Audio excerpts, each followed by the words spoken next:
आप सभी को राधे राधे दोस्तों। आज की यह कहानी राजस्थान की रहने वाली रुचि जी की है और इस कहानी को सुनने के बाद आपकी आंखों से आंसू नहीं रुकेंगे। रुचि जी ने ठाकुर जी को साक्षात महसूस किया है। ठाकुर जी की लीला उन्होंने अपनी आंखों से देखी है। कुछ लोग ठाकुर जी को सिर्फ एक मूर्ति मानते हैं और मूर्ति मानकर कुछ गलतियां कर बैठते हैं। जिन लोगों का विश्वास ठाकुर जी के ऊपर नहीं होता, उन लोगों को भी यह कहानी सुनने के बाद ठाकुर जी के प्रति अटूट विश्वास हो जाएगा। रुचि जी की शादी के बाद जब वह ससुराल आईं तो उन्होंने देखा कि उनकी सासू माँ घर में लड्डू गोपाल की सेवा करती थीं और लड्डू गोपाल के साथ उनके इतने भाव जुड़े थे कि वो ठाकुर जी के साथ बातें किया करती थीं। उन्हें प्रेम पूर्वक अपने हाथों से भोग लगाया करती थीं।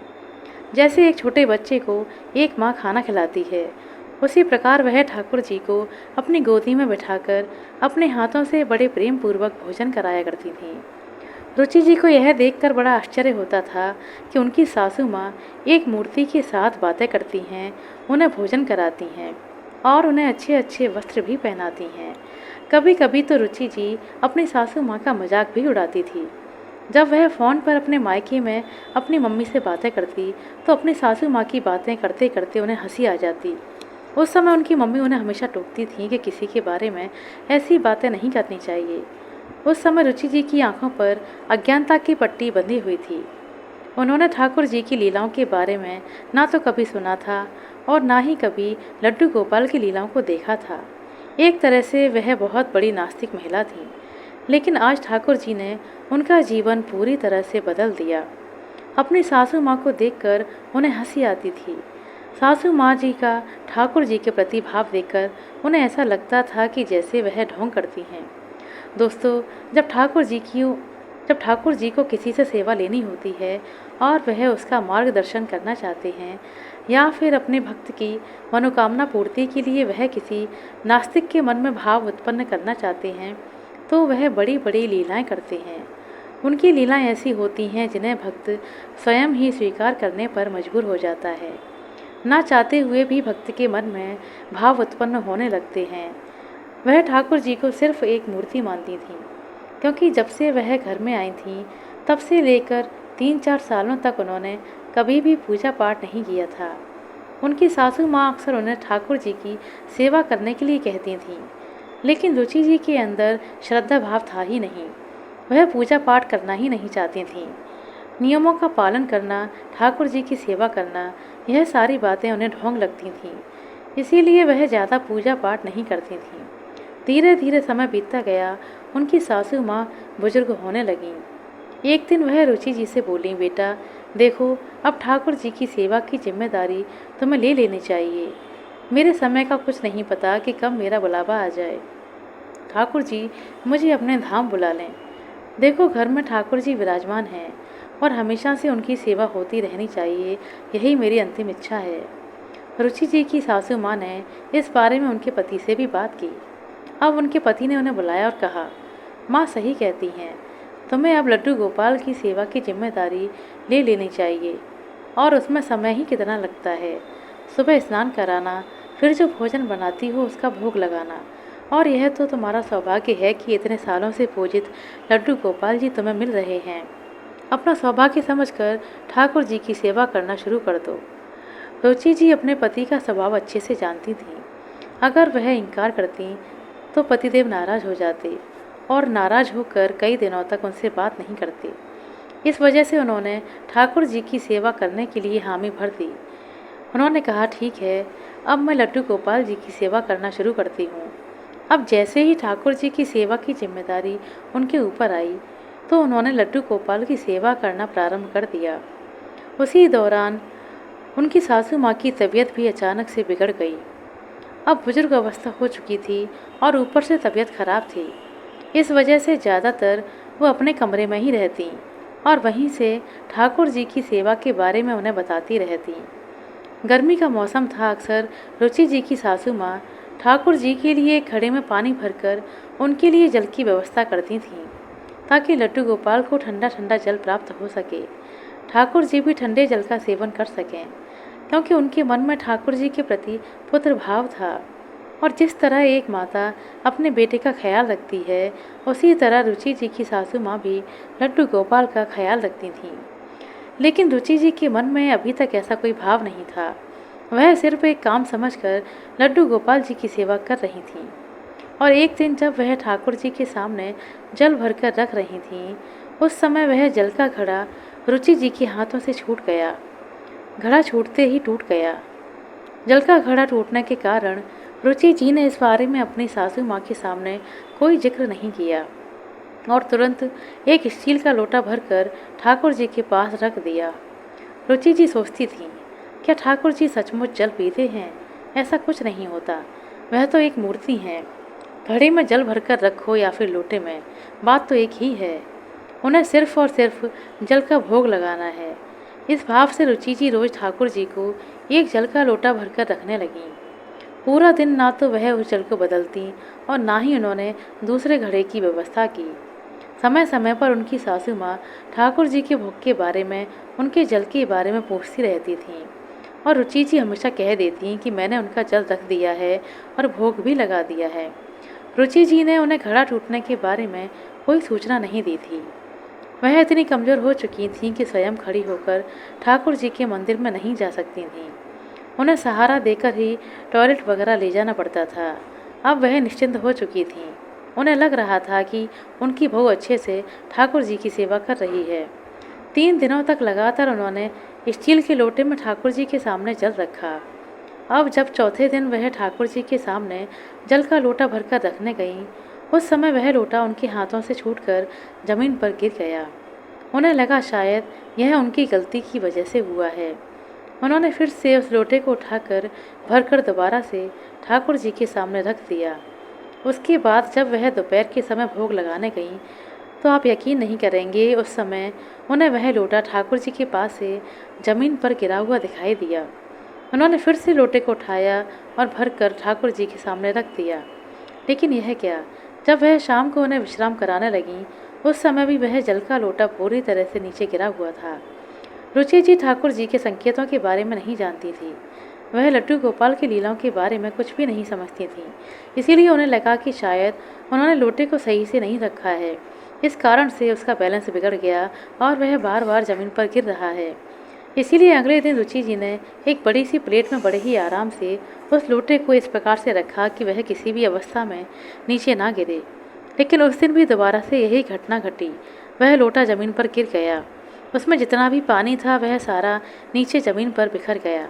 उन्हें कुछ भी समझ में नहीं आ रहा था कि आखिर यह क्या हो रहा है। बार बार जल का लोटा ज़मीन पर कैसे गिर रहा है। रुचि जी के बच्चे अक्सर स्कूल में रहते थे और घर पर आने के बाद वह अपना काम करते थे और फिर ट्यूशन जाते थे, तो उन्हें इतना समय मिलता ही नहीं था कि वो ठाकुर जी के मंदिर में आकर कोई ऐसी शैतानी करें। इसीलिए उन्हें बड़ा अजीब सा लग रहा था। लेकिन 5वें दिन रुचि जी को रात के समय स्वप्न में एक बच्चा दिखाई दिया। उन्हें जो बच्चा स्वप्न में दिखाई दिया वह बहुत ही व्याकुल लग रहा था। उसके शरीर पर बहुत तेज़ी से पसीना आ रहा था। ऐसा लग रहा था कि मानो प्यास के कारण उसके होंठ सूख रहे हैं। उस बच्चे को देखकर रुचि जी को बहुत ज़्यादा बुरा लगा। ऐसा लग रहा था, देखो इसकी माँ कितनी निर्दयी है, जो अच्छे से उसका ध्यान भी नहीं रख रही। यह बच्चा गर्मी के कारण व्याकुल है, इतना भूखा प्यासा है, और इसकी माँ न जाने कहाँ है, जो इसका बिल्कुल भी ध्यान नहीं रख रही। अब रुचि जी उस बच्चे के पास जाती हैं और प्रेम से उसके सर पर हाथ फेरकर उसे ठंडा ठंडा पानी पिलाती हैं। वह बच्चा इतनी जल्दी जल्दी पानी को पीता है कि मानो वो कई दिनों से बहुत ज़्यादा प्यासा हो। रुचि जी ने स्वप्न में ही उस बच्चे से उसकी माँ के बारे में पूछा, तो उस बच्चे ने बड़े उदास मन से कहा, मेरी माँ बीमार है और मुझे कई दिनों से प्यास लगी है। मैंने कई दिनों से पानी नहीं पिया। अब रुचि जी ने पूछा, तो क्या तुम्हारा ख्याल रखने के लिए घर में कोई दूसरा व्यक्ति नहीं है? तब उस बच्ची ने उदास होकर कहा, मेरी दूसरी माँ भी मेरा ख्याल रखती है, लेकिन वो मुझे प्यार से ना तो भोजन कराती है और ना ही ठंडा जल पिलाती है। वह मुझे गरम गरम जल का भोग लगाती है और मुझसे वह गर्म जल नहीं पिया जाता। इसीलिए मैंने कई दिनों से पानी नहीं पिया है। यह बात कहकर वह बच्चा दौड़कर रुचि जी की सासू माँ के कमरे की तरफ चला जाता है। यह देखकर वह बहुत आश्चर्यचकित होती हैं और उनकी आंखें खुल जाती हैं। अब वह इस सपने के बारे में बार बार सोच रही थीं। उन्हें लग रहा था कि वह अपनी सासू माँ को इस सपने के बारे में बताएं, लेकिन उन्हें थोड़ी सी हिचकिचाहट हो रही थी, क्योंकि रुचि जी इन सब बातों पर विश्वास नहीं करती थी। जैसे ही वह सुबह के समय अपनी सासू माँ के लिए नाश्ता लेकर गईं, तो अचानक से उन्होंने रुचि जी को पुकारा और कहा, बहू, क्या तुम ठाकुर जी को ठंडा जल नहीं रखती? क्या तुम ठाकुर जी के पास वह पानी का घड़ा जो मैं रोज भर कर रखती थी, वो नहीं रखती? यह बातें सुनकर रुचि जी आश्चर्यचकित हो गईं कि माँ जी को आखिर किसने बताया कि ठाकुर जी का घड़ा टूट चुका है। अब रुचि जी अपनी सासू माँ के गुस्से भरी नज़रों से देखकर सोचने लगीं कि शायद वो ऐसे ही बोल रही हैं। उन्हें कोई संदेह हुआ होगा, इसीलिए वह उनसे जानना चाहती हैं। रुचि जी ने उनसे कहा, आपको किसने कहा कि मैं जल नहीं रखती? मैं तो रोज़ ठाकुर जी के सामने जल भरकर रखती हूँ। अब उनकी सासू माँ ने गुस्से में कहा, झूठ मत बोलो, मुझे मेरी कान्हा ने सब कुछ बता दिया है। रात को वो मेरे स्वप्न में आए थे और मुझे बहुत ज़्यादा प्यासे दिखाई दे रहे थे। ऐसा लग रहा था जैसे कई दिनों से मेरे ठाकुर जी ने जल ग्रहण नहीं किया है। अवश्य ही जल रखने में तुमसे कोई भूल हुई है, जिसके कारण ठाकुर जी ने स्वप्न में आकर मुझे संकेत दिया है। यह सुनकर रुचि जी की आंखों में आंसू आ गए। उन्हें अब विश्वास हो चुका था कि ठाकुर जी कोई मूर्ति नहीं, वो सचमुच जागृत विग्रह हैं और वह अपने भक्तों को संकेत देते हैं। अगर हम कोई भूल करते हैं तो वह हमें संकेत देते हैं और मार्गदर्शन भी करते हैं।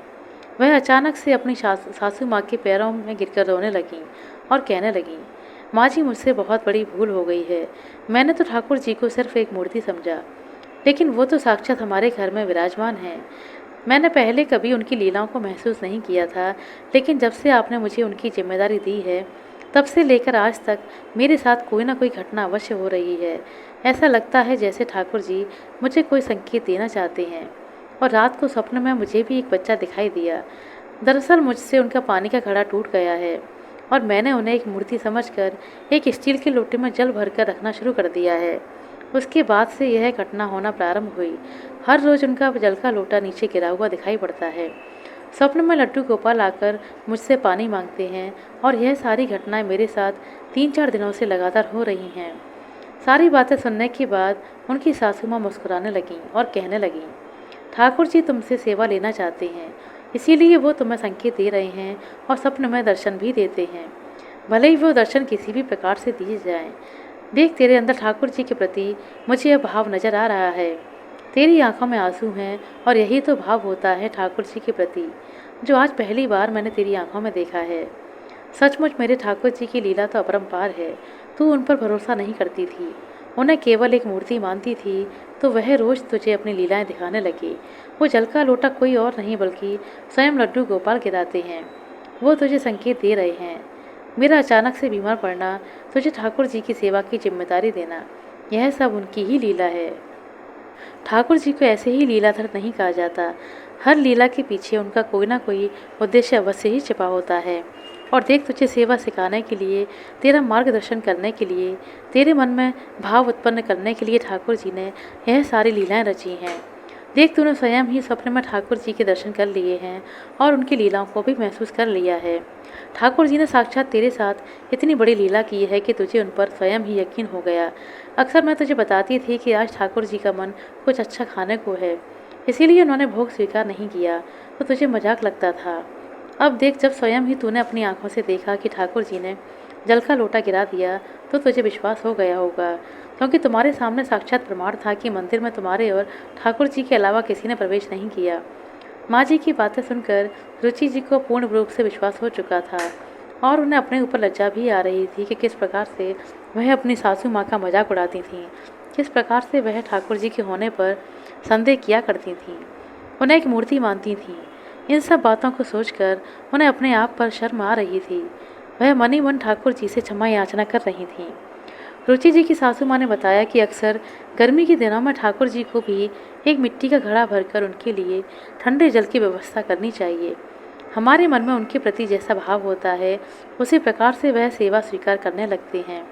अक्सर गर्मियों के दिनों में लोटे में रखा हुआ जल गर्म हो जाता है, इसीलिए या तो पीतल के भारी लोटे में ठाकुर जी के लिए जल रखना चाहिए जिससे वह गर्म ना हो, या फिर ठाकुर जी को मिट्टी के एक घड़े में रोजाना जल रखना चाहिए। उस जल को बदलते समय जो पुराना जल है उसे स्वयं प्रसाद के रूप में पीना चाहिए और ठाकुर जी के घड़े में दोबारा से साफ जल भर देना चाहिए। रोजाना सुबह स्नान के बाद और रात को सुलाते समय 2 बार ठाकुर जी का जल अवश्य ही बदलना चाहिए। यह कर्मियों की ठाकुर जी की सबसे बड़ी जल सेवा होती है और जो भी भक्त सच्चे मन से ठाकुर जी को यह जल सेवा प्रदान करता है, ठाकुर जी उसके जीवन में हमेशा शीतलता, समृद्धि, सुख और शांति का वास करते हैं। इसीलिए ठाकुर जी को गर्मी के दिनों में यह जल सेवा देना बहुत अच्छा माना जाता है। ठाकुर जी के मटके में यानी उनके घड़े में तुलसी दल डालकर रखना चाहिए। उससे ठाकुर जी बहुत अधिक प्रसन्न होते हैं। रोजाना ठाकुर जी के घड़े को धोकर अच्छी तरह से साफ स्वच्छ करके जल से भरकर तुलसी दल डालकर ठाकुर जी के पास रख देना चाहिए। जब से रुचि ने ठाकुर जी की सेवा बड़े मन और प्रेम से करना प्रारंभ किया, उसी समय से उनका भाव उनके प्रति और अधिक गहरा होता जा रहा था। ठाकुर जी के प्रति उनके मन में अधिक प्रेम बढ़ता जा रहा था। उनके जीवन में अब सुख शांति आ चुकी थी और उनके घर में किसी भी प्रकार की कोई समस्या नहीं है। जब कोई कष्ट आता है तो ठाकुर जी रक्षा करने अवश्य ही आते हैं। जाने अनजाने में उन्होंने बहुत सारी गलतियाँ की, लेकिन ठाकुर जी की सेवा करते करते ठाकुर जी ने उनकी सारी गलतियों को माफ़ कर दिया। उन्हें ठाकुर जी की लीलाएं भी दिखाई देती हैं और ठाकुर जी के दर्शन भी होते हैं। और इस बात को देखकर उनकी सासू माँ बहुत ज़्यादा प्रसन्न है, क्योंकि उनकी अंतिम इच्छा पूरी हो गई है। ठाकुर जी ने अपने भक्त को निराश नहीं किया। अब उनके अंदर भी ठाकुर जी के प्रति वही भाव है।